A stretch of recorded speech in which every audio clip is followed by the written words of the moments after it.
Assalamualaikum warahmatullahi wabarakatuh. Innal hamdalillah nahmaduhu wa nasta'inuhu wa nastahdihi wa nastaghfiruh wa natubu ilayhi wa natawakkalu alayhi wa na'udzu billahi min shururi anfusina wa sayyiati a'malina may yahdihillahu fala mudilla lahu wa may yudlil fala hadiya lahu. Allahumma salli wa sallim wa barik ala Muhammad wa ala ali Muhammad كما صليت وسلمت وباركت على إبراهيم وعلى آل إبراهيم في العالمين إنك حميد مجيد. أما بعد. Yang dihormati Tuan Imam, Tuan Pengurusi, Ahli Jawatan Kuasa Masjid, yang bahagia Ustaz Nur Hilmi bin Salimi Khairin, Pegawai Tadbir Agama, Pejabat Agama Islam Daerah Gerik, yang dihormati Encik Ahmad Suhaimi bin Abdul Rahman, Penolong Pegawai Daerah Hulu Perak, mewakili Tuan Pegawai Daerah Hulu Perak, yang dihormati ASP Muhammad Firdaus bin Abdullah, Ketua Balai Polis Gerik, Yang Berusaha Tuan Haji Zaki bin Haji Man Ali, Pengurusi Surau Diri Jumaat Wan Nong, dan seterusnya wakil-wakil dari Pengurus Bank Rakyat dan Agro Bank, barisan Ahli Jawatan Kuasa Surau Diri Jumaat Wang Nong, tuan-tuan, perempuan, hadirin hadirat yang dirahmati Allah sekalian, ustaz-ustaz, ustazah-ustazah, dan anak-anak yang dimuliai Allah sekalian. Alhamdulillah, bersyukur kita kerana pada malam ni dapat bertemu dalam satu majlis yang sangat indah, dan mudah-mudahan mendapat limpah kurnia hidayah daripada Allah Subhanahu Wa Taala. Kerana dalam hadis Nabi sallallahu alaihi wasallam pernah mengingatkan kita, man salaka tariqan yaltamisu fihi ilman sahalallahu bihi tariqan ilal jannah. Sesiapa yang datang untuk mencari ilmu di satu tempat, maka Allah mempermudahkan jalan baginya ke syurga. Hampir ataupun lebih dari 2 tahun saya tak dapat menemui tuan-tuan dalam program-program seperti ini. Jadi rasa macam gugup semacam. Mudah-mudahan Allah Ta'ala beri kepada kita dalam peluang yang ada ni kesihatan, keafiatan, dan merahmati mereka yang telah pergi di kalangan kita. Jadi topik kita pada malam ini adalah berkaitan dengan jalan-jalan ke syurga. Setiap kita sentiasa berdoa kepada Allah Subhanahu Wa Taala. Sebagai contohnya, Ramadan yang lalu kita berdoa kepadanya selalu, Allahumma inni as'aluka ridhaka wal jannah wa a'udzubika min sakhatika wan nar. Ya Allah, aku mohon kepadamu ridhamu dan syurga, dan aku mohon padamu perlindungan daripada kemurkaanmu dan juga neraka. Sebenarnya jalan ke syurga ni begitu terbentang luas, tuan-tuan yang dimuliakan Allah sekalian. Nanti seseorang itu akan dipanggil masuki pintu-pintu syurga melalui kecenderungan amalannya di dunia. Tahniah bagi mereka yang sentiasa beriltizam sembahyang berjemaah di masjid di surau. Tahniah kepada mereka yang tidak pernah meninggalkan sembahyang sunat duha. Tahniah mereka yang tidak punya kesempatan untuk berjemaah dan tidak ada peluang untuk salat duha kerana menguruskan orang sakit di kalangan keluarga. Kita tahu di kalangan umat Islam pada hari ini kena jaga ibu ayah. Sewaktu kecil, ibu ayah menjaga anak-anak ni 8-10 orang ataupun kurang lebih, tidak pernah berkira-kira atas nikmat yang dia dapat. Tetapi bila ayah ibu itu menjangkau usia senja, maka sukar bagi anak-anak nak meluangkan masa walaupun sekejap bawa ke klinik ayah ibu yang sudah tua itu. Maka tahniah mereka yang dapat jaga ayah ibu sampai ke hari tua. Dan ada pula yang berbangga walaupun pangkatnya tak seberapa, bercerita, Ustaz, onok saya, Ustaz, kenapa tuan? Saya dapat jaga ayah ibu saya, dapat jaga ayah dan ibu saya sampai mereka meninggal dunia di atas pangkuan saya, Ustaz. Besar nikmat tuan-tuan, dapat menghargai ayah ibu itu sampai ke saat-saat akhirnya. Betul kan? Seorang sahabat datang bertemu dengan Rasulullah SAW dan berkata pada Rasulullah, wahai Rasulullah, saya punya ayah yang selalu mengambil barang saya kat rumah, sehingga isteri saya merasa tak senang dengan kelakuannya. Boleh tak Rasulullah menasihati ayah saya supaya jangan berkelakuan demikian? Maka Rasulullah memanggil ayahnya, seorang lelaki tua, berkata kepadanya, wahai fulan bin fulan, anak engkau mengadu kepada aku, begini kelakuan. Jangan wahai fulan, jangan susahkan anak kamu. Maka si ayah ini mengungkapkan bait-bait syair yang indah, iaitu Ghazawtuka mauludan wa'ultuka yafi'an ta'allu ma ahnu 'alaika wa tanhalu idza lailatun nabatka bisaqami lam abid lisaqamika illa sahiran atamal mal takhafu rada nafsi wa innaha la ta'lamu anna al-maut hatmun muajjal falamma balagta sinna wal ghayata allati ilayha mada ma kuntu fika wa amal ja'alta jazai ghilzatan wa fadalatan ka'annaka anta sayyidul mutashaddid. Dia berkata, saya menjaga anak saya itu, wahai Rasulullah, sejak kecil bersama telapak tangan. Saya berinya makan, minumnya susu. Kalau dia demam waktu malam, saya tak tidur, menjaganya. Padahal saya tahu kalau ajal maut sudah tentukan Tuhan, saya tidak memiliki apa-apa. Ayah ni berkata, menjelaskan situasi yang sebenar. Mendengar ayat itu, Nabi pun menangis, meleleh mata Rasulullah SAW. Lalu baginda pun diwahyukan manusia Jibril dengan berkata, anta wa maluka li abik. Dia panggil semula pemuda itu dan berkata kepadanya, wahai pemuda, engkau, harta engkau semuanya milik bapa engkau. Kasaunya tuan ni, bapa engkau semua milik bapa. Ya, tuan-tuan dan hati dan dikasih segala. Maka tahniah bagi mereka yang dapat jaga ibu ayahnya. Maka ini adalah peluang untuk masuk syurga, kerana pintu syurga itu besar. Luasnya daripada Yaman menuju ke Mekah, ataupun dari Mekah menuju ke Busra di Damsyik. Luas. Ia lebih luas daripada pintu-pintu yang pernah kita saksikan kat dunia. Sebab itu orang yang menuju ke akhirat, mereka tidak mempunyai rasa iri, dengki, hasad kepada orang yang sama dengannya. Kalau seseorang itu menceritakan keaiban orang yang sama-sama berkecimpung dalam dakwah, menandakan orang itu hatinya tidak ikhlas dan tidak lurus dalam jalannya ke akhirat. Mustahil seseorang ustaz yang faham destinasi akhiratnya dengki pada ustaz yang lain. Dalam bab keduniaan mungkin berlaku, tapi dalam bab akhirat tidak akan berlaku perkara itu. Maka tuan-tuan yang dimuliakan Allah sekalian, bercerita tentang syurga. Ya, orang yang masuk syurga ini akan masuk syurga secara bergandingan. Kita baca dalam surah Az-Zumar, wasiqal ladzina taqaw rabbahum ila jannati zumara hatta idza ja'uha wa futihat abwabuha wa qala lahum khazanatuha salamun alaikum tibtum fadkhuluha khalidin. Dalam Al-Quran ada satu surah namanya surah Az-Zumar. Az-Zumar tu jamak dari perkataan Zumrah. Zumrah ni maknanya kumpulan, jamaah.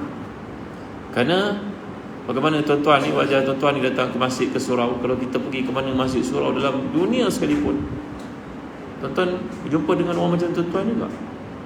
Itu sebab kalau tuan-tuan pergi ke Mekah buat umrah ke, buat haji ke, nanti tuan-tuan duduk sebelah tengok orang Indonesia, terasa macam ngam dengan dia walaupun tak pernah jumpa pun. Dia negara lain, kita bukan.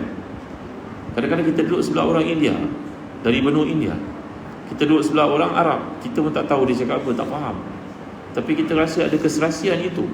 Kerana orang beriman, di mana saja tempat dalam dunia, perangai yang sama, tuan-tuan ini berikan maksud.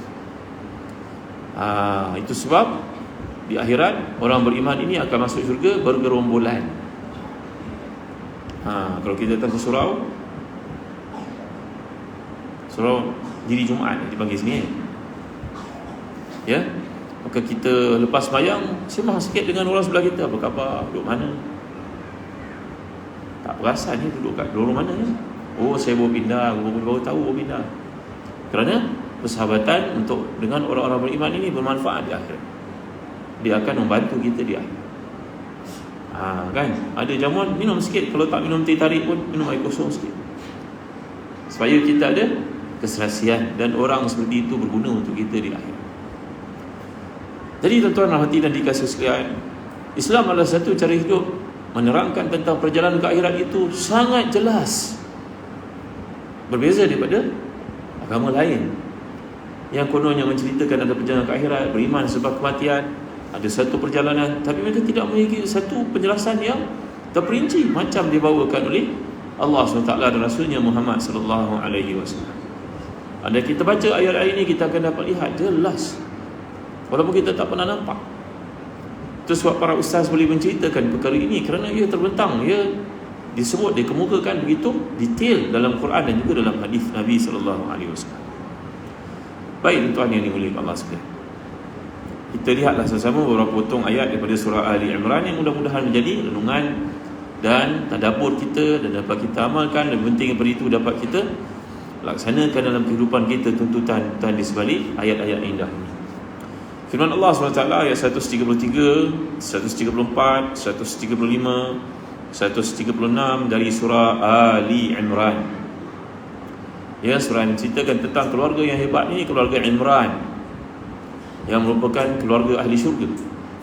Maka lagi sekali ditekankan, nak masuk syurga ni kena beramai-ramai.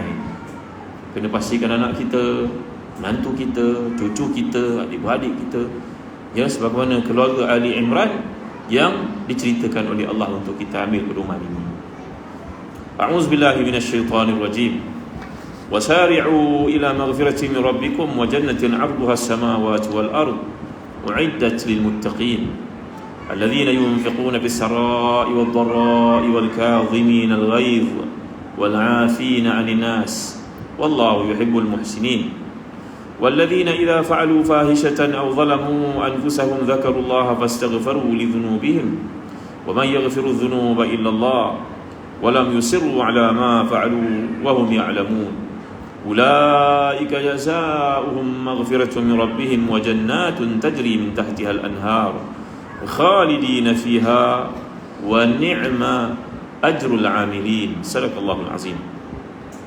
Dan bersegeralah kamu kepada mengerjakan amal-amal yang saleh dan mendapat keampunan dari Tuhan kamu dan memperolehi syurga yang luasnya seperti langit dan bumi yang telah pun disediakan untuk orang-orang yang bertakwa.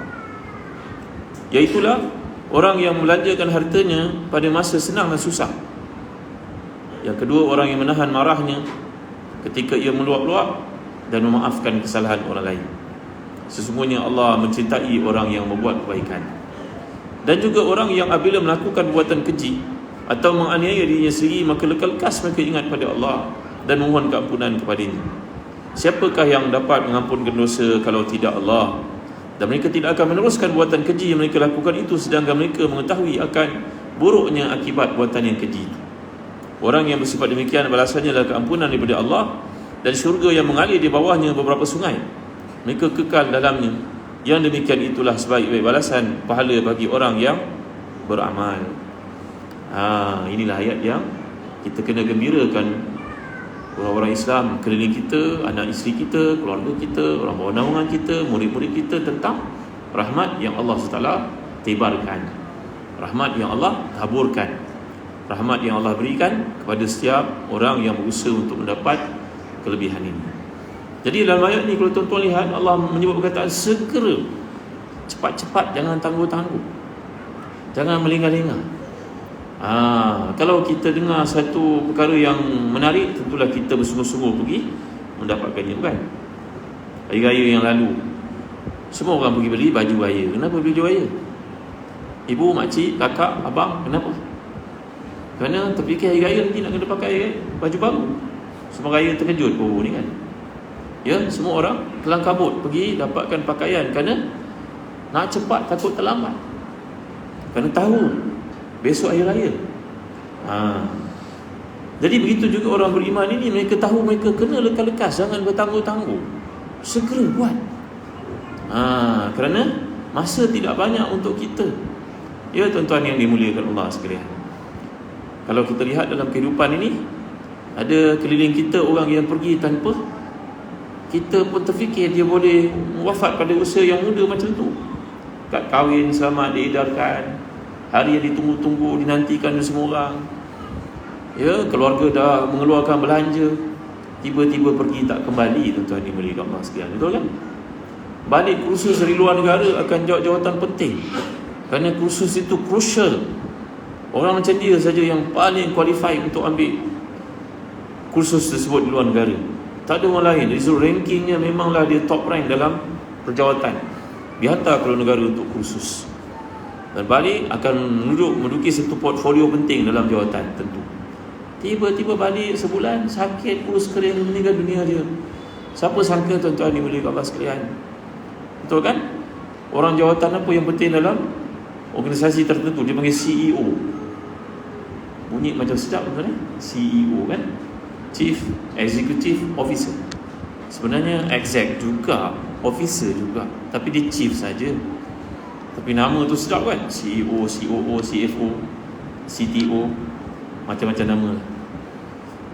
Ya, dan orang berkata fulan ni cukup kuat bekerja, workaholic, dia memang kalau duduk kerja tak ingat memang baik, jasanya banyak, kalau dia tak tahulah syarikat dia macam mana, tiba-tiba sakit. Tuan-tuan dimuliakan Allah sekalian, kita dengar kisah macam ni betul-betul berlaku. Pergi mendapatkan rawatan biasa saja, tiba-tiba doktor pun biuskan dia. Pagi, petang dia sedar untuk sembahyang maghrib. Sepanjang hari itu dia tak sedar. Waktu maghrib dia dikejutkan oleh isterinya, sudah tiba waktu maghrib dia, abang nak sembahyang. Tapi dia bercakap itu, tiba-tiba dia pingsan, terus tak sedar tuan-tuan, dan akhirnya wafat. Tuan-tuan dimuliakan Allah sekalian. Kita dengar kisah macam ni kan. Kerana setiap orang yang meninggal dunia, mereka akan minta untuk kembali semula ke dunia walaupun dia mati syahid. Fa asaddaq wa aku minas salihin. Semua orang yang mati itu minta kembali ke dunia, kerana kalau dia dah masuk syurga sekalipun, dia minta untuk tambah baik lagi amalnya untuk menduduki tempat yang lebih tinggi. Tuan-tuan dimuliakan Allah sekalian. Kerana menyedari ke akhirat itu lain penilaiannya di sisi Allah SWT.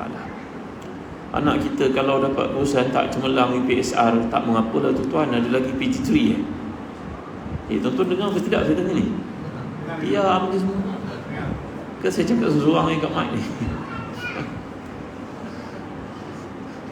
Tak ada PG3 pun tak mengapa, ada SPM, betul tak tuan-tuan? Dia SPM tak cemerlang pun tak apa, dia masuk universiti juga. Tiba-tiba kat universiti belajar sesungguh, jadi pensyarah dia. Betul kan? Universiti lecturer pun tengok, bagus budak ini, recommended untuk ambil jadi research assistant kepada pensyarah, kemudian buat masters, buat PhD. Ada pula anak-anak ni belajar tak cemerlang mana, tapi dia pergi kursus PTD, jadi pula PTD, pegawai tadbir mati. Betul? Anak emas kerajaan, duduk jawatan PTD. Ini cerita bab dunia tuan-tuan. Kita punya satu peluang, ada lagi yang lain. Tapi ke akhirat tidak. Akhirat bila sampai ke akhirat, semua orang minta nak buat apa kursus mana tak boleh tuan-tuan. Jadi inilah dia sebab Allah mengingatkan bagi orang beriman, segera, tak mau tangguh-tangguh, buat betul-betul. Kalau kita memahami perkataan-perkataan yang menyebut tentang syurga, kita akan jumpa fastabiqul khairat. Fastabiqul tentang perkataan istabaqah, juga perkataan musabaqah, maknanya bersegera, lomba cepat, sungguh-sungguh. Kerana kita tidak punya banyak peluang seperti yang diibaratkan tadi. Orang ini menduduki tempat-tempat yang penting, tiba-tiba dipanggil Tuhan, dipanggil kembali. Semua orang tidak menyangkakan pemergiannya itu. Jadi itu sebab kena bersungguh-sungguh, kena segera buat. Begitu banyak checkpoint dalam hidup ini yang bila Allah tekankan tuan-tuan. Sebagai contohnya umur 40. Bila seseorang sampai ke umur 40, dia akan rasa perubahan dalam dirinya. Tenaganya makin kurang, nanti rambutnya makin putih, matanya makin kabur, kulit-kulitnya mula kendor. Betul tak tuan? Sebab itu Allah menyatakan surah Al-Ahqaf, wa balagha 40 sanatan. Bila sampai umur 40 tahun itu patut membuat satu persiapan. Maknanya lepas 40 tu chapter yang penting untuk kita mempunyai persiapan, membuat satu mindset baru untuk jadi orang yang lebih berguna kepada Islam dan kepada manusia. Begitu tuan-tuan dimuliakan sekalian. Jadi ayat ini mengatakan segera, jangan tangguh-tangguh. Kamu tahu peluang kan? Kenapa kamu abaikan? Ya, kalau seseorang kita mengetahui ada jualan murah, kita akan berlumba-lumba untuk pergi beli langsir, beli baju, beli kain, kapet dan sebagainya. Kalau seorang kita berada dalam pejawatan, tahu kursus ini penting, dengan kursus itu kita dapat menaiki pangkat, maka kita tidak akan teragak-agak berkorban untuk mengejar kelebihan tersebut, kerana kita sudah tahu. Sekarang Allah beritahu kepada kita, segera untuk dapat keampunan daripada Tuhan kamu, dan syurga yang keluasannya seperti langit dan bumi telah pun disiapkan untuk orang yang bertakwa. Tuan-tuan, rumah kita beli kat dunia, semua orang beli rumah berfikir untuk renovate rumah. Betul lah? Kita beli rumah rasa ada je, tak kena rumah ni. Dia punya tile ke, dia punya luas ke, garaj kereta ke, dapur ke, mesti nak ubah. Termasuklah saya tuan-tuan ni boleh rasa. Kerana kat dunia ni rumah memang tak sempurna. Padahal pihak pemaju buat rumah itu bukan koman-koman tuan-tuan. Dengan dia punya arkitek dia, dengan dia punya surveyor dia, dengan dia punya ukur bahan dia. Betul tak tuan-tuan? Bukan dia buat benda remeh-remeh, tentu dia buat satu yang baik untuk pengguna. Tapi kita masih lagi mikirnya tak sempurna, tak sesuai. Tapi ke akhirat tuan-tuan, kita tidak akan la yabghuna anha hiwala. Kita baca pada hujung surah Al-Kahfi. Orang yang masuk syurga dia tak akan fikir untuk keluar dari syurga itu. Kerana setiap saat, setiap detik Allah akan berikan penambahan nilai kepada rumah yang didudukinya itu. Subhanallah, Masya Allah, Tabaraka wa ta'ala. Boleh kita bayangkan tuan-tuan, kita pergi ke Mekah, dapat bilik Kaabah view, best tak? Kalau kita pergi ke Port Eden, ada sea view, betul? Kalau kita pergi ke KLCC view, ada harga tertentu pada bilik-bilik tersebut, betul tak? Dalam Quran, dalam hadis menceritakan orang masuk syurga itu pada hari tertentu mereka akan pergi beli di bazar syurga. Suami akan pergi dan melihat Allah SWT. Yaumul mazid, hari untuk mendapat kelebihan, keutamaan itu. Isteri tidak pergi, tapi isteri pun nampak Allah SWT. Macam mana sebagaimana kamu melihat bulan yang indah pada malam yang purnama itu, macam itulah kamu melihat Allah SWT. Di mana tempat dalam dunia mereka akan dapat melihat bulan, maka orang dalam syurga pun akan dapat melihat Tuhan. Kala innahum rabbihim yawma idzil lamahjubun. Allah kata, orang-orang yang melakukan maksiat dan ingkar tidak akan dapat melihat Allah, kerana dihijabkan daripada melihat Allah. Maka bagaimana indahnya syurga, tak boleh nak describe tuan-tuan. Tapi penjelasannya memberi kepada kita satu kefahaman tentang keindahan yang terdapat dalam akhirat itu. Jadi bila menceritakan tentang syurga ini punya keluasan, bukan macam kat dunia, rumah besar macam mana dia beli pun akhirnya manusia tidak puas hati, dia mahu renovate rumah itu. Tapi di akhirat, keluasannya saja macam langit dengan bumi, tuan-tuan dibeli Allah sekalian.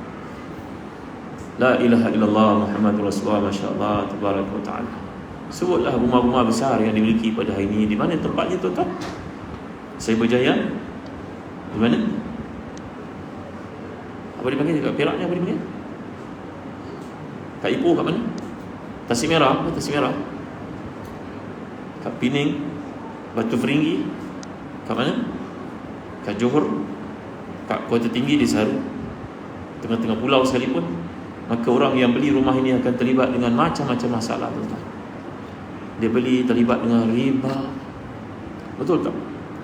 Ya, walaupun diberi nama berbagai-bagai pada hari ini, lepas tu dia beli pula ada benda yang tak kena dengan rumah tersebut, tak puas hati itu, tak puas hati ini, betul kan? Tapi di akhirat ni tuan-tuan dimuliakan Allah sekalian, rumah di akhirat disediakan oleh Allah luasnya saja macam langit dengan bumi. Telah pun disiapkan untuk orang-orang yang bertakwa. Telah pun disiapkan. Para ulama membincangkan perkataan uiddatil muttaqin, telah disiapkan. Bahawa tempat ini telah pun disiapkan untuk mereka. Subhanallah, masya-Allah, tabaraka wa taala. Itu sebab Abdul Wahab Asy-Sya'rani, seorang ulama besar dalam mazhab Syafi'i dalam hadis, yang berasal dari Mesir, beberapa ratus tahun dahulu, bercerita tentang gurunya. Gurunya pernah bercerita tentang gurunya pula. Guru cerita tentang guru, mana betapa punya hebat orang-orang ni. Gurunya berkata bahawa syurga itu kosong. Ketika Nabi naik ke langit, maka Ibrahim AS pesan pada cucunya Muhammad SAW, berkata, wahai Muhammad, ketahuilah syurga yang diberikan Allah itu begitu luas, dan hendakkah engkau aku beritahu tentang perbendaharaan daripada perbendaharaan syurga? Hendaklah engkau mengajar umatmu untuk banyak mengucapkan la haula wala quwwata illa billahil aliyyil azim. Ia umpama menanam pokok dalam satu kawasan yang mempunyai landscape yang sangat luas. Membaca Al-Quran, mengamalkannya, ibarat kita ni beli rumah, kita siapkan perkakasan dalam rumah itu. Manakala banyakkan zikrullah ini, ibarat kita menanam pokok-pokok yang cantik dalam syurga kita, tuan-tuan. Rumah kalau kita beli kosong, duduk pendatang pun duduk atas lantai, macam mana, tuan-tuan? Pak mentua, mak mentua datang duduk atas lantai, boleh tak? Tak berapa selesa lah kan. Ya, keluar pula rumah, kat luar penuh dengan semak samun, lalangnya, rumputnya tak cantik lah kan. Maka tuan-tuan dimuliakan sekalian, umpama kata guru kepada Abdul Wahab Asy-Sya'rani ini, berkata gurunya bercakap bahawa satu malam dia bermimpi, dia melihat dimasuki satu mahligai yang sangat indah, dan dia pun menyapa Mando ni macam ketua projek itulah. Tuan, kenapa saya ada dalam rumah ni? Siapa punya rumah ni? Maka Mando yang macam ketua itu menjawab, engkau bertanya pula, ini rumah kau lah. Dia pun terkejut, tuan-tuan, dia tidur. Terkejut dia, astagfirullahalazim, apa punya mimpi ni? Malam esok mimpi lagi. Dia melihat rumah itu bertambah indah, lampunya bergemerlapan, kapetnya, berkakasannya. Dia nampak lagi orang tu, dia tanya, Fulan, ni rumah siapa? Kenapa aku ada kat sini? Orang tu jawab, ni rumah kamu lah Fulan. Dia pun tersedar lagi mimpi ni, tuan-tuan. Malam ketiga dia mimpi lagi, benda yang sama. Dan rumah itu hampir-hampir komplit. Lalu dia pun mentakwilkan mimpi itu, menceritakan kepada isterinya dan berkata, wahai isteriku, orang Mando itu berkata kepada aku akan masuk rumah ini lagi seminggu. Dan 3 malam aku mimpi. Agaknya ajal aku tinggal lagi seminggu, kata. Dan betul-betul, tuan-tuan, lepas minggu itu dia dimatikan oleh Allah SWT. Kerana dia dapat diperlihatkan keindahan apa yang akan dilalui itu sesuai dengan firman Allah SWT. Ala inna awliya Allah la khawfun alaihim wa lahum yahzanun alladzina amanu wa kanu yattaqun. Orang beriman ini Allah akan gembirakan dia sebelum kematiannya lagi tentang perjalanan ke alam barzah itu. Betul, melalui mimpi dan sebagainya. Tapi mimpi bukan nak diceritakan kepada semua orang lah, tuan-tuan. Biarlah dia menjadi satu rahsia kita dengan Tuhan. Mimpi ni tak wajar diceritakan kepada orang, melainkan kepada orang yang rapat sahaja. Maka orang-orang salih digembirakan Allah macam tu. Dia faham mesej yang dia dapat melalui mimpi itu, bahawa rumahnya sedang disiapkan, rumahnya dalam syurga. Kerana dia ahli Quran, dia ahli zikrullah, dia ahli qiyam, ahli siyam. Maka semua itu telah pun dipersiapkan untuknya. Allahu akbar, masya-Allah, tabaraka wa taala. Tuan-tuan dimuliakan Allah sekalian. Kat dunia kita beli satu dengan wang, tapi ke akhirat kita beli dengan amal soleh kita, tuan-tuan dimuliakan Allah sekalian. Baik, kemudian Allah pun memperjelaskan sikap, sifat, karakter ahli syurga ni, pasal apa dia dapat beli syurga Allah SWT itu. Yang pertama Allah jelaskan, alladzina yunfiquna bis-sarai wad-dharra. Orang itu sentiasa membelanjakan hartanya pada waktu senang dan susah. Waktu senang ada nilainya, waktu susah pun dia tidak lupa. Tuan-tuan dimuliakan Allah sekalian. Ya, waktu senang kita bagi banyak. Dapat wang KWSP, berapa peruntukan untuk zakat, tuan-tuan? 10,000 berapa kena keluar? Berapa? Ya, ibu-ibu, kakak, ketika beli emas jangan lupa tu ada zakat tau. Beratur kat kedai emas, kita pun nampak banyak betul duit ni. Orang semua cerita tentang susah, tapi orang kita nampak senang, selapa je. Tak apalah, nikmat Allah. Wa ma bi ni'mati rabbika fahaddits. Pakai untuk simpanan, untuk pelaburan, ya, untuk satu perhiasan, tidak jadi masalah, asal jangan sampai menunjuk kepada orang. Ya, maka apa yang disebut oleh Allah di sini, waktu kita senang ada nilainya, waktu susah pun jangan lupa. Tuan-tuan dimuliakan Allah sekalian, seorang ulama terkemuka di Azhar bercerita bahawa ada seorang perempuan, isteri kepada seorang lelaki yang suka berjudi. Isteri ni berniaga kecil-kecilan macam kita jual nasi lemak, tapi suaminya kaki judi. Dia sentiasa cakap pada isterinya, main judi ni nanti kalau dapat duit, taubatlah kepada Allah, pergi haji. Macam mana hukumnya, tuan-tuan? Orang main judi dapat duit, betul pergi haji, betul taubatlah ke Mekah. Siapa nak bagi sampai 1 juta? Ada orang nak bagi 1 juta? Suaminya macam tu. Suami berkata pada isteri, tak apalah abang, silaturahim jaga, sembahyang pun jaga,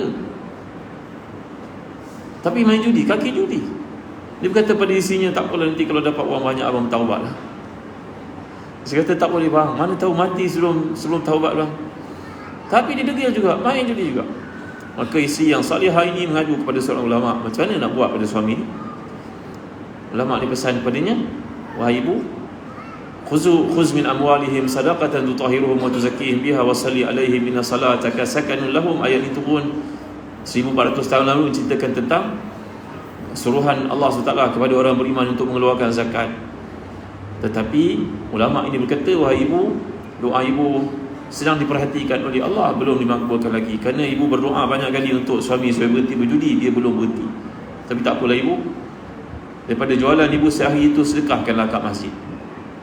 Mintalah kepada Allah supaya Allah buka pintu hati suami bertaubat. Maka sehari dia menjual bukan banyak sangat, tuan-tuan. Orang jual nasi lemak 1 hari boleh dapat apa? Dapat 1,000 lah kan. Orang jual nasi lemak jalan ada 1,000. 100 pun payah kadang-kadang kalau hujan Kalau kita beli nasi lemak pada orang jalan ni tak payah tawar-tawar lah tuan-tuan, beli bayar sajalah. Kan? Bukan banyak sangat pun dia dapat. Kalau dia senang dia tak jual nasi lemak jalan tuan-tuan. Kan? Maka perempuan ini pun setiap hari mengira berapa pencapaiannya pada hari itu. Dia suruh anak dia nak pergi sedekah. Banyak, 10% daripada setiap hari yang dia dapat. RM100, RM10 dia hantar, RM200, RM20 dia hantar, dengan harapan doanya dimakbulkan oleh Allah. Kerana ulama ini tadi pesan, ambillah harta kamu, maka Allah akan bersihkan diri kamu. Mudah-mudahan Allah bersihkan suami dan membantunya untuk meninggalkan perbuatan kejinya itu, judi itu. Ya, judi satu perbuatan yang keji tuan. Rizun min amali syaitan, Allah nyatakan begitu. Maka akhirnya si isteri ini pun buat begitu, buat bertahun-tahun. Akhirnya Allah makbulkan juga suami itu berhenti, dia main judi tuan-tuan, dia boleh bebas. Ya, kita kalau ada anak yang ada masalah tertentu, tak dengar kata, banyaklah sedekah tuan-tuan, dan mintalah kepada Allah. Ya Allah, aku tak punya wang banyak, aku punya setakat ni saja, tapi aku meyakini janji Engkau. Aku bantu orang, Engkau bantulah aku ya Allah. Keluar daripada kesukaran hidup ni wahai Tuhan. Contohnya, anak aku tidak mendengar kata, pasangan aku begini begitu, orang menganiaya aku dan sebagainya. Ya tuan-tuan, maka dalam ayat ini mengatakan orang masuk syurga yang pertama sekali orang yang rajin bersedekah. Waktu banyak-banyaklah. Ya, orang-orang muda pada hari ini janganlah berfikir nak jadi jutawan dulu baru nak buat masjid. Saya Ustaz, kalau dapat sejuta besok saya buat masjid Ustaz. Mana ada masjid harga sejuta tuan-tuan pada hari ini? Ya, sejuta pun orang tak pandang lah pada hari ini. Maka buatlah apa yang kita mampu pada hari ini. Apa yang kita mampu. Kadang-kadang orang fikir nak bagi makan kena buat open house. Sekarang dah start balik semula open house tinggal 2-3 hari lagi Syawal. Orang buat juga sampai habis Syawal. Tak apalah nak bagi orang makan. Tapi saya nak beritahu kepada tuan-tuan, it'am ta'am, bagi makan kepada orang ini tidak semestinya kita memang begitu. Kalau datang 100 orang, seorang makan RM20, berapa ribu kena. Kalau kita aim pula, kita ni businessman, dengan kawan-kawan kita, dengan partner kita, dengan pekerja kita, 500 orang, berapa banyak pula nak spend tuan-tuan? RM25,000, RM30,000 agaknya kan. Sebenarnya tak susah macam tu. Kalau boleh buat-buat. Tapi dalam small scale yang kita kena buat tuan-tuan pada hari ini adalah bagi makan dekat orang dalam bentuk yang mudah-mudah. Malam Jumaat orang ramai berkumpul, baca Yasin sebagai contohnya. Boleh tak saya hantar mihun, suruh isteri masak kat rumah, letak telur sikit, sedap-sedap sikit, 20 bungkus. Orang lain boleh top up mana-mana yang kurang. Semangat seperti itu, memberi makan kepada orang. Sedekah juga namanya. Ada seorang tokoh Islam yang terkemuka namanya Badi'uz Zaman Sa'id Nursi. Beliau ni merupakan ulama Turki keturunan Rasulullah SAW. Dia ibunya pesan, ibunya seorang janda, beritahu pada anaknya, wahai Badi' Nursi, kau pergi ke sekolah, makanan ini yang ibu bungkuskan untuk kau, bekal ini lebih, kau ajak sesiapa makan nak ya. Inilah sedekah kita pada hari ini. Ibu tak punya wang untuk bagi duit kat kawan kau, makan ajak orang. Badi'uz Zaman sehari dia akan makan, ajak orang makan dengan kawannya, makan. Makanan berapa sangat tuan? Seorang perempuan status ibu tunggal, tak ada wang banyak, tapi menyuruh anaknya untuk mengajak orang lain makan. Sehingga daripada satu hari Badi'uz Zaman datang, tiba-tiba dia melihat seorang pengemis pada hari itu. Orang kotor bajunya, pakaiannya, kelaparan kelihatan. Maka budak lelaki ini usianya 8 tahun, 9 tahun, kawan-kawannya semua ada bawa bekal, dia ajaknya pengemis itu makan dengannya. Betapa kotornya tuan-tuan pakaian.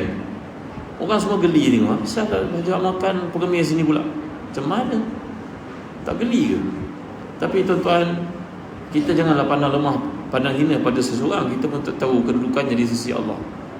Sayyidina Ali berkata dalam satu hadis mauquf, jangan pandang kehinaan, jangan pandang rendah pada seseorang kerana kamu tak tahu kedudukannya di sisi Allah. Jangan pandang remeh pada satu amalan kerana kamu tak tahu, mungkin amalan itu memasukkan kamu ke dalam syurga Allah Ta'ala. Maka Badi'uz Zaman Sa'id Nursi pun mengajaklah orang gila, orang tak waras, orang pengemis itu untuk makan dengannya. Habis saja makan, masuk saja kelas lepas rehat, bertukarlah Badi'uz Zaman Sa'id Nursi daripada seorang budak yang biasa-biasa menjadi seorang yang sangat pintar, cerdas, luar biasa. Siapa pun tidak tahu siapakah lelaki yang datang tadi adalah rupa pengemis. Entah-entah dia merupakan malaikat daripada Allah, wali Allah, kita pun tidak tahu. Kan kita baca dalam satu hadis sahih kan, 3 orang kan. Seorang botak, seorang kusta, seorang buta kan. Tahu kisah ni? Macam tak tahu je.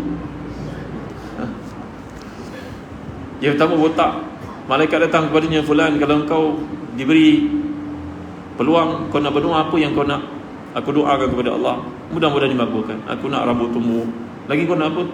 Aku nak jadi usahawan unta, bela unta, kaya raya, nanti boleh jadi orang ternama.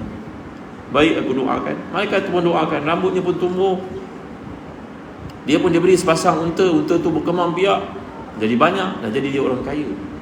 Malaikat pergi pada yang kedua yang berpenyakit sopak, kusta, kulit. Kata padanya, fulan, engkau nak apa fulan? Aku nak sihat, orang semua geli dengan aku. Aku minta kerja pun tak dapat, tak ada orang nak berkahwin dengan aku. Permintaan aku doakan kau jadi sempurna. Apa lagi kau nak? Aku nak jadi usahawan lembu. Aku punya lembu banyak, nanti korban orang datang beli dengan aku, kaya raya. Baik, malaikat mendoakan dan sembuhlah dia. Maka dia jadi usahawan lembu. Dia beri lembu sepasang, kahwin lembu itu, bertambah banyak, biak, berkembang, jadi kaya raya. Malaikat pergi pada yang ketiga. Betul kan?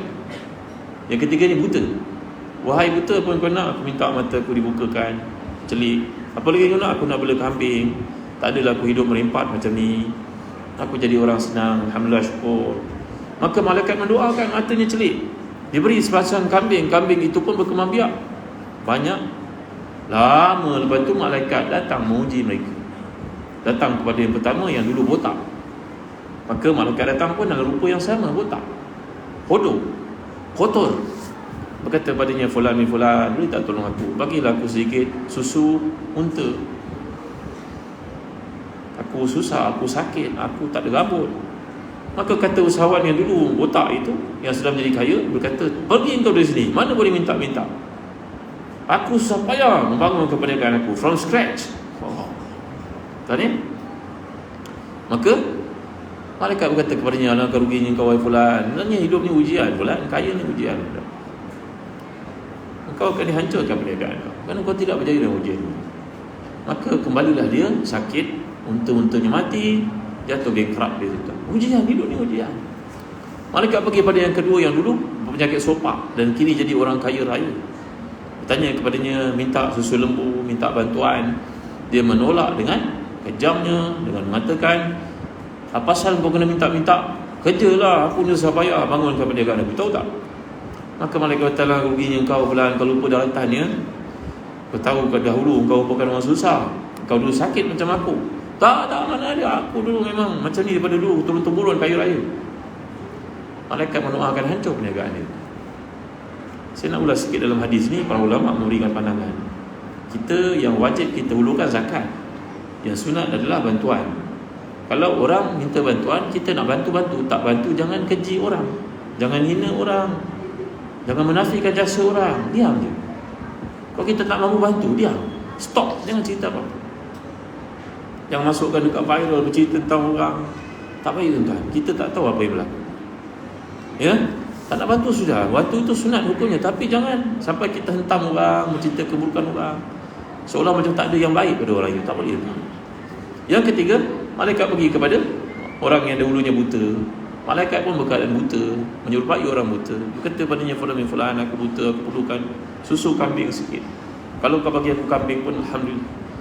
Orang buta yang dulunya, orang usahawan yang sudah jadi celik, dulunya buta, berkata, Masya Allah, Allah Akbar, Allah merahmatimu, membantumu. Ambillah kambing. Ambil. Berapa ekor kau nak ambil, aku bagi. Aku dulu buta macam kau, Allah bagi aku sihat. Takkanlah aku nak menafikan rahmat Allah pada aku. Ambil. Berapa saja kau nak ambil. Susu ke, kambing, anak kambing, ibu kambing, ambil. Berapa kau nak? Allahu Akbar, Masya Allah, Tabarakallah. Ujian, tuan. Jadi waktu kita senang, kita bantu ikut kemampuan. Zakat ditunaikan tanpa tentuan azan ke tidak ke? Macam mana kita? Teruskan ke, berhenti ke, macam mana? Emergency break ke, macam mana? Baik. Ya, jadi akhirnya malaikat itu berkata, fulan, tahniah fulan, banyak-banyak kawan kau yang berjaya. Perjalanan hidup macam tu tu. Banyak teori mengatakan yang kita buat 30% akan berjaya. 30% insya-Allah ada peluang untuk kejayaan. Orang berjaya biasanya dalam lingkungan 30%. Jadi takkan jadi 100%, 30%, insya-Allah ada peluang. Ya, maka tuan-tuan dimuliakan Allah sekalian. Sekarang kita lihat dalam ayat ini Allah menceritakan tentang peluang melakukan perkara. Kalau kita belajar bahasa Arab, perkataan sarra, dharra. Sarra ni perkataan senang, dharra susah. Susah ni imma kerana penyakit, kerana ujian-ujian tertentu dalam hidup, tapi masih lagi kita tidak lupa kita punya tanggungjawab dalam hidup, tuan-tuan dimuliakan Allah sekalian. Ada satu sekolah dalam Kuala Lumpur. Maka sekolah ni ketika suasana panas, ibu bapa pun berisur macam-macam lah dengan sekolah tak ada kemampuan pihak tertentu nak ikonkan sekolah macam sekolah orang Cina. Orang Cina ni kuat berderma betul ni. Sekolah-sekolah anak-anak mereka semuanya ada aircon kalau kita perhatikan. Tapi sekolah-sekolah orang Islam amat sukar, kipas angin pun kadang-kadang tak ada. Kadang-kadang maka seorang daripada ibu bapa dan PIBG ni mencadangkan, duit tak kita kumpul duit. Kita tiap-tiap murid satu kelas ada 30 orang. Kalau seorang derma 100 ada 3,000. Boleh beli kipas angin ke, silsilah boleh beli aircon. Maka pihak sekolah pun kata tak boleh, aircon tak boleh, nanti dia punya bil meningkat.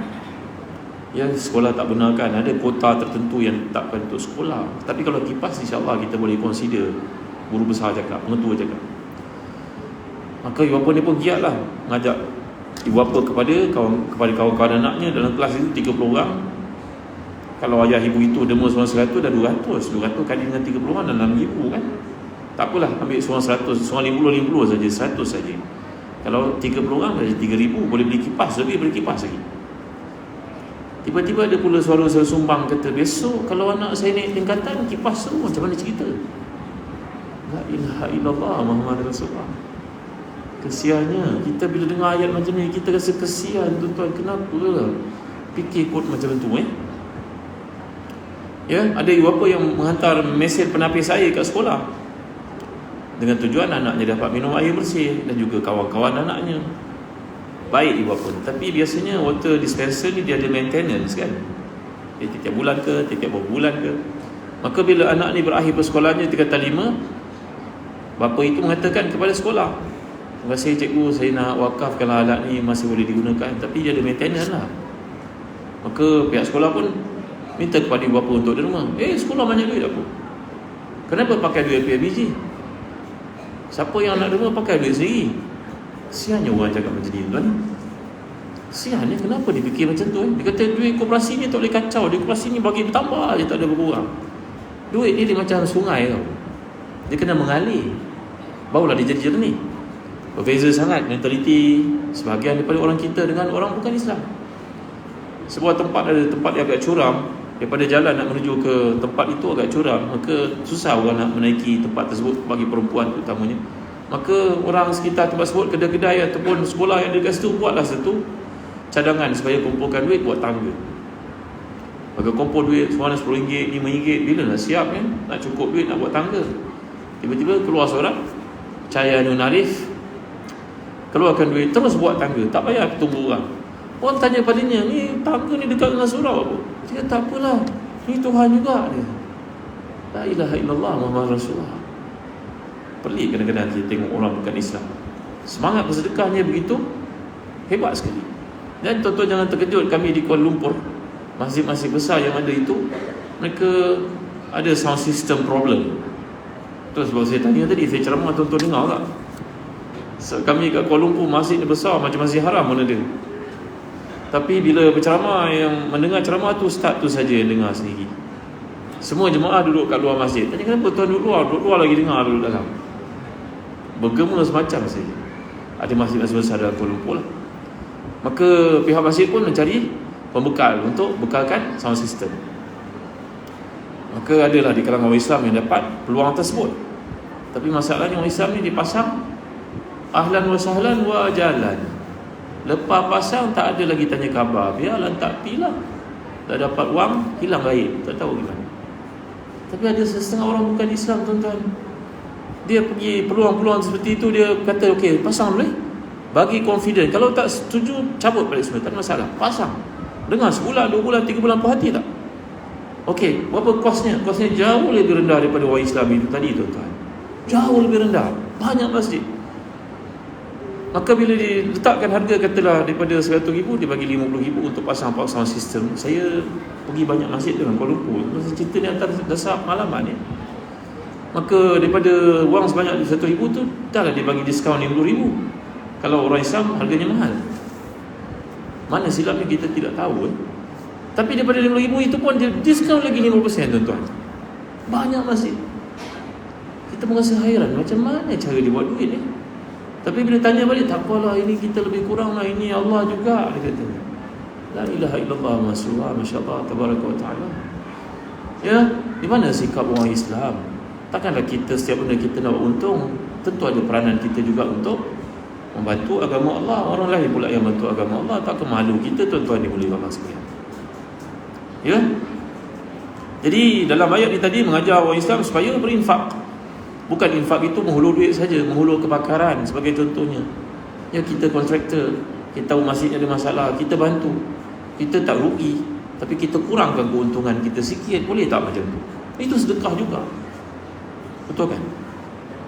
Ya, tuan-tuan dimuliakan Allah sekalian.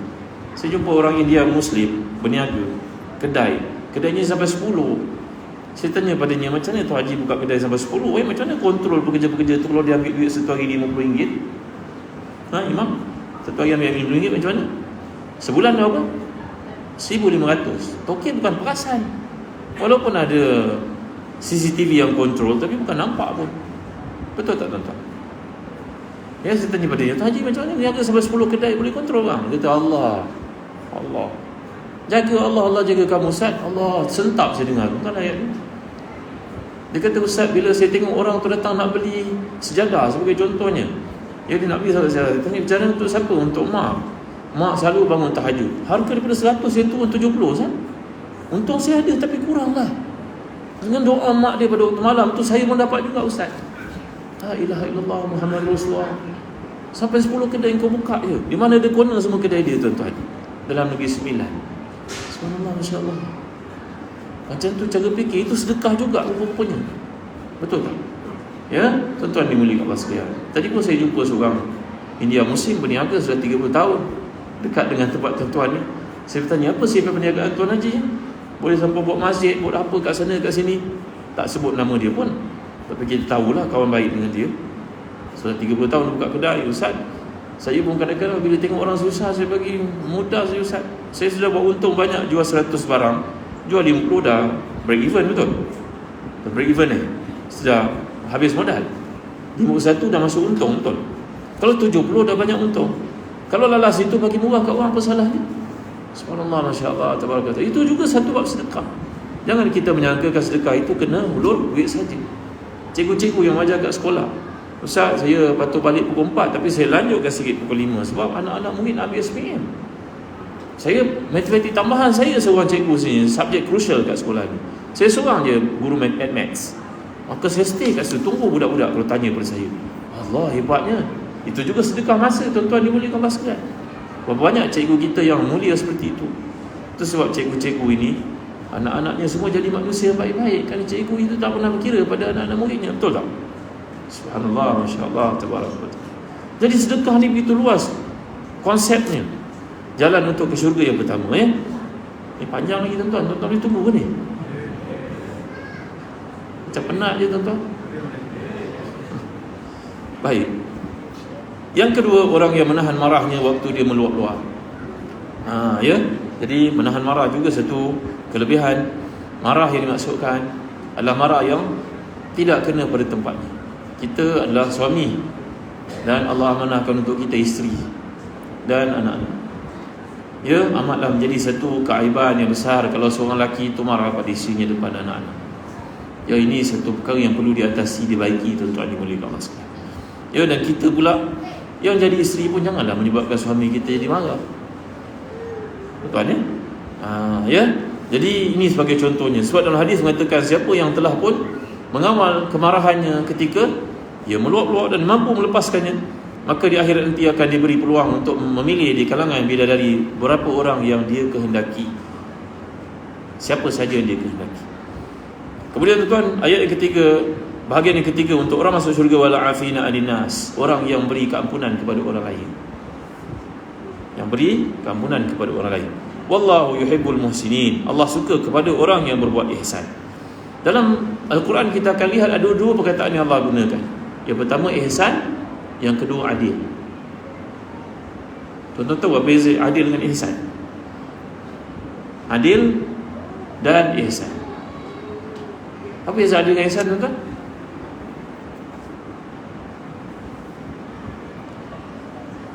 Saya bagi contoh pada tuan-tuan ni. Ini kisah ni betul-betul berlaku. Orang ni pindah ke Kuala Lumpur. Maka kampungnya ditinggalkan. Setahun, 2 tahun, 3 tahun, 5 tahun, 10 tahun. Dia tak balik. Tak sempat nak pulang. Tiba-tiba dia balik lepas 10 tahun. Dia mendapati tanahnya di kampung itu telah diterokai orang. Ambil kau sebuah rumah dia buat di atas tanah dia. Rupa-rupanya bukan setahun juga, dah 5 tahun orang tu buat rumah atas. Dia berhak untuk menyatakan kepada orang itu, kamu duduk tanah saya, kamu ceroboh tanah saya.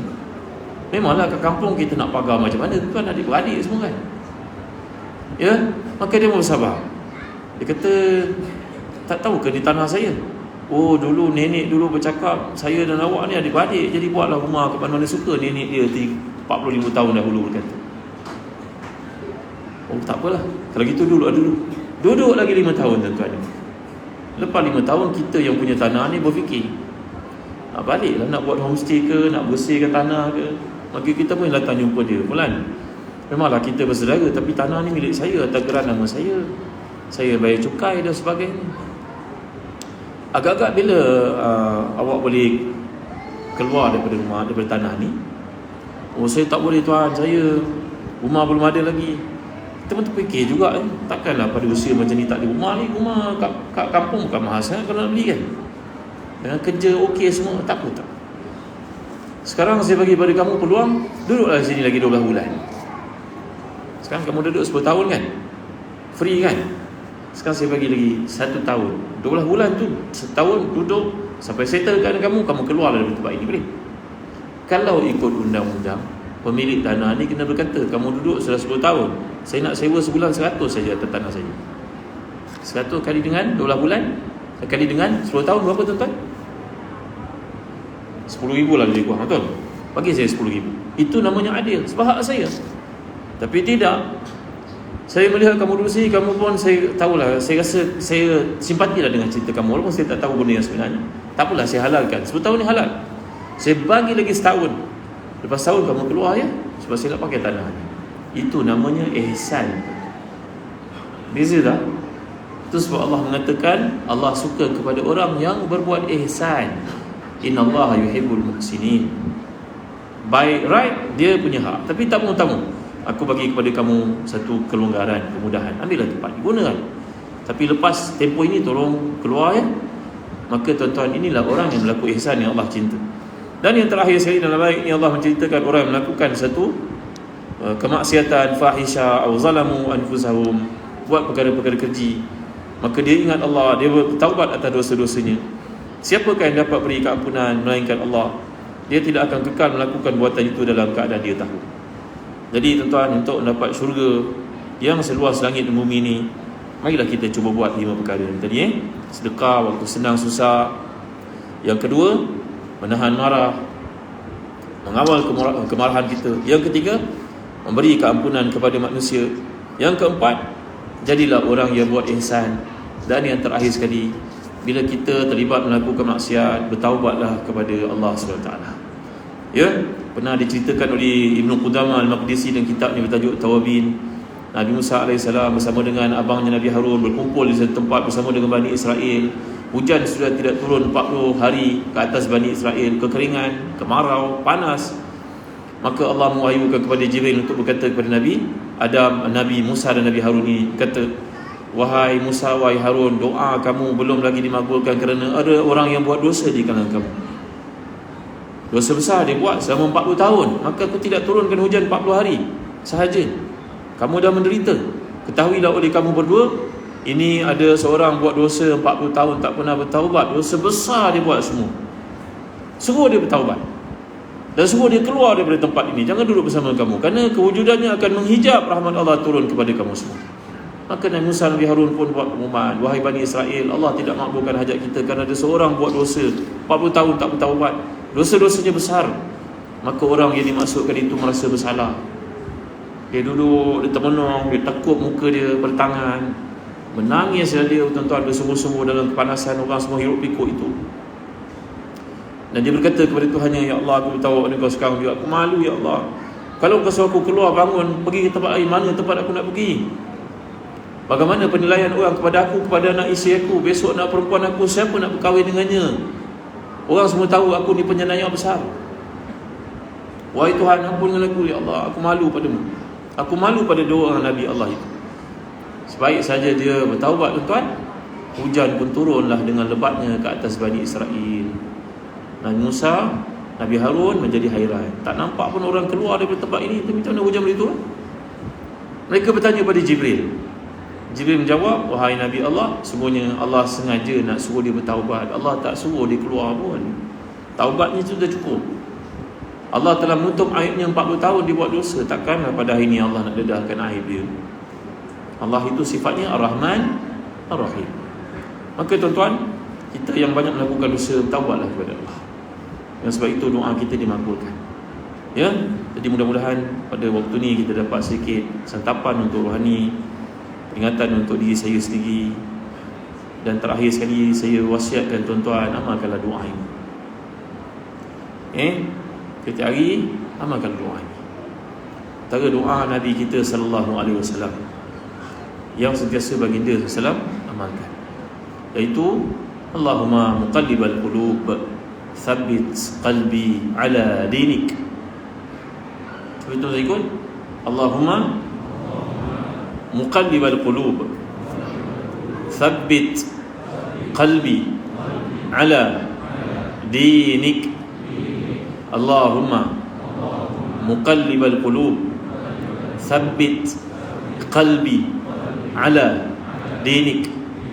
Allahumma musarrifal qulub sarrif qalbi ala ta'atik. Iaitu, ya Allah, ya Tuhan yang membolak-balikkan hati, tetapkanlah hati ini dalam agama, dalam ketaatan pada. Doa ini doa yang paling banyak Nabi kita sallallahu alaihi wasallam amalkan. Kata Ummu Salamah radhiyallahu anha dalam hadis riwayat Bukhari, hadis sahih, ya, kerana kita takut sekali kita menyimpang, balik segera. Sekala kita rasa hati kita keras, balik segera kepada Allah SWT. Jadi cukup setakat dulu untuk renungan pada malam ni. Moga segala yang baik semuanya dari Allah, kelemahan manusia. Wallahu a'lam. Sallallahu ala sayyidina Muhammad wa ala alihi wa sahbihi wa baraka wasallam. Walhamdulillahi rabbil alamin. Barakallahu fikum. Assalamualaikum warahmatullahi wabarakatuh.